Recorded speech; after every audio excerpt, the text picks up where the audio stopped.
প্রিয় দর্শক, আমরা আমাদের টিম নিয়ে পাইকারি বাজারে এসে পড়েছি। এখানে বিক্রয় হচ্ছে কাঁঠাল। আপনারা দেখতে পাচ্ছেন কাঁঠাল রাস্তার পাশে রেখে বিক্রয় করছে প্রচুর পরিমাণে কাঁঠাল। ঢাকায় বৃষ্টি হয়েছে, পানি জমে আছে, পানির উপরেই কাঁঠাল রেখে দিয়েছে, রাখার জায়গা নেই।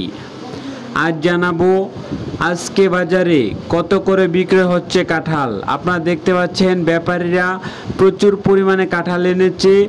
এখন বাজে প্রায় 9টা, বেচা প্রায় শেষের দিকে। এখন জানাবো আজকের বাজার কত করে গেছে। আপনারা দেখতে পাচ্ছেন কাঁঠাল বিক্রয় হচ্ছে। আপনারা যে কাঁঠালগুলো দেখতে পাচ্ছেন এই কাঁঠালগুলো আজকে পাইকারি দর 60 টাকা, এভারেজ 60 টাকা বিক্রয় হয়েছে আজকে কাঁঠাল।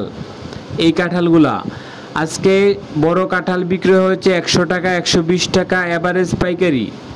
আপনারা দেখতে পাচ্ছেন প্রচুর কাঁঠাল বাজারে, বিভিন্ন জায়গা থেকে ব্যাপারীরা কাঁঠাল নিয়ে এসেছে।